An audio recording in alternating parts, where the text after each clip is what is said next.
Olen nüüd Lux Expressi pardal teel Valgast Tartusse. Mul on hea meel teatada, et Lux Express on oma arengult jõudnud järele Hongkongile.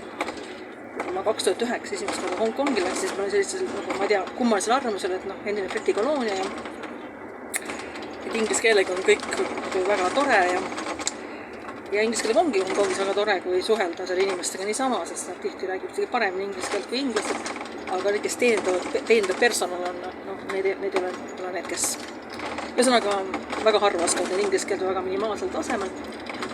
Aga ma avastasin oma suureks üllatuseks Hongkongis, et see on mitte kunagi probleem.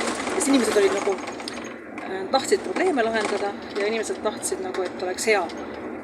Ja kui ma nüüd 2004, 2024, 2025 käisin uuesti ligi poolteist aastat käisin tagasi uuesti Hongkongis, siis see samasugune olukord, täpselt sama. Et ma ei oska, aga see ei ole probleem. Ja nüüd ma olen Lux Expressis, ma sõidan Valgast Tartusse, aga see ei ole nüüd Eesti buss, minu meelest see on, mis tuleb Riiast, kui ma ei eksi. See peaks Riiast tulema vist, ja mis tähendab seda, et see ei lähe keeleseaduse alla. Ma kogemata läks. Ja ma mõtlesin, et mina kui Lux Expressi püsiklient, eks ju, mul on õigus saada vett, kuidas ma selle vee kätte saan, see on küsimus. Ja siis ma võtsin Google Translate, vaatasin, kas läti keeles on, et skriibetu uudeni midagi sellist, tahaksin vett, eks. Et siis võib-olla annavad mulle vett. Aga avastasin üllatuseks, et bussijuht, kellel ei ole Eesti lippu rinnas, ta ei peagi teid Eesti oskama, ta ei sõida puhtalt Eesti vaja. Oleks viisakas, kui oskaks, aga kui ei oska, pole ka oluline. Ja oskas mõned sõnad eesti keelt ja ütles vesi ja tere. Ja täiesti Hongkong juba, nii et küsimus ei olegi alati keeles, küsimus on suhtumises. Ja Hongkongis on suhtumine selles suhtes keeles ikkagi suurepärane ja Lux Express on läinud nüüd sama teed, et on ka suurepärase suhtumise peale.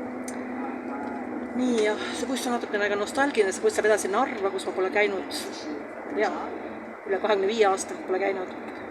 Sellest hoolimata ma olen 25% Narvakas. Aga mis Narva pool see on naljakas moment oli see, et see buss on praktiliselt tühi, siin ei ole kedagi.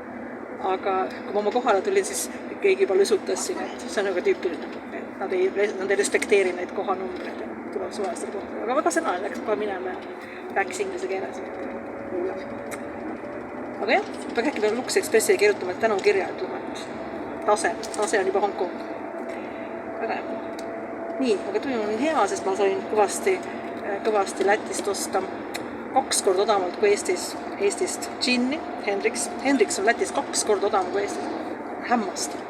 Lux alkohol on odavam. Tavaline on väga minimaalselt või üldse mitte, et see on alkohoolik, et sealt kasu ligas. Aga muidugi head Läti õlut, selles mõttes, et ta ei ole odavam, aga ta on huvitav, Läti elu minu meelest parem kui Eesti elu ka. Ja kõige parem asja, mida ma pole Veneast saadik joonud, on lätlased teevad siiamaani heledat kalja. Et eestlased enam ei tee, ükskord laadalt sain Eestist, aga keegi oli kodus teinud.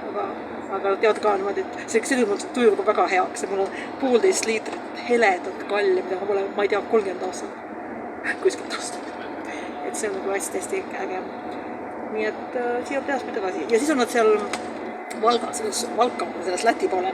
Superalkopoes on pannud sellise nurgakese, kus on alkoholi degusteerimine. Degusteeri umbes nii palju kui tahad ja nii palju tasuta, nii palju kui tahad. Et teil üks sür kaasas kanged napsid. Neid ma muidugi degusteerima ei hakanud seal, aga see olid päris Gran Reserva veinid ja mingid täiesti mega.